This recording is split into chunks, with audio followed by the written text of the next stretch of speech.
Hi guys! First day here in Cebu. So, ito pa lang yung first lection ko. Samahan niyo ako guys. Let's go. Parating ko dito sa hotel, mabuti available na yung room. Ayun yung room. Ayan. Sabi nila sa akin is in-upgrade daw nila to. Okay naman siya. For 2 nights, maganda. Maganda yung location kasi near municipal. So, kanina may nakita ako sa labas na lechon. I-try natin siya kung quality. So, first lechon ko lang to. Kasi kanina nag-Jollibee pa lang ako eh. So, medyo maaga pa kasi yun. So, kinakabahan ako mag-lechon. Kabado yarn. So, let's go guys.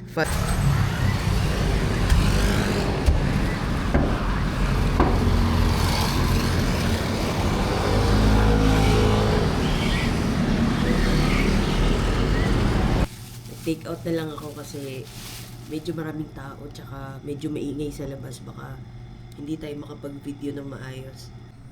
Ayan siya guys. Wow. Ayan yung lechon natin. Wow. Ano ba to? Okay, kainin na natin to guys. Lechon Cebu kasi may lasa talaga siya. Yun yung nagustuhan ko. Naalala ko na first time ko makatikim ng lechon Cebu. Wala silang Mang Tomas and everything. Pero ang sarap. Ayan siya guys. 1/4 na to ah. First bite natin without suka.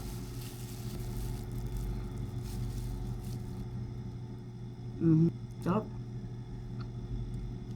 Kaya mo siyang kainin ng walang sausawan. Hindi kagaya ng mga ibang lechon na kailangan ng Mang Tomas. Ito, masarap. Kaya pala kaninang morning, kaka-open lang nila. Ang haba na ng pila kasi napadaan ako dun. Sabi ko, mamaya ka sa akin, tatry kita. Ito pa naman yung kanilang puso or yung rice.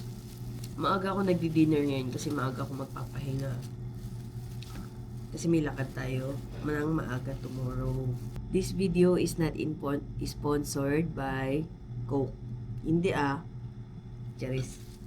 So, kuha tayo ng puso. Para siyang, tawag lang sa kanila sa rice na niluto sa dahon ng, tawag dito, dahon ng, buko? Nyog.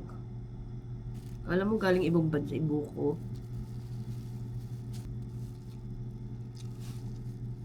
Kaya natin ito suka. Ang sarap ng suka nila. Tignan natin. Saan yung tuluan nito?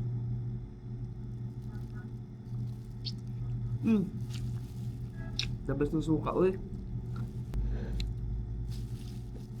Grabe, ang sarap. Thank you, Lord.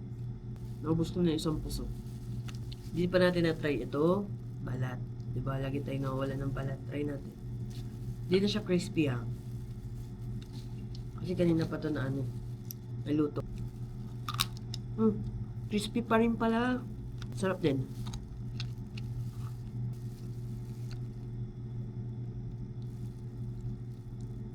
Ayan. Ayan. Tapos lagyan natin ng rice. Sarap. Mag-isa ko yun. Kasi kami ni Madam, ina-explore na namin yung mga bagay-bagay alone.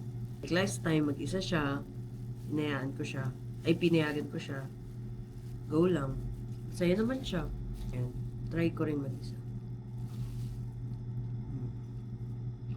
Sarap.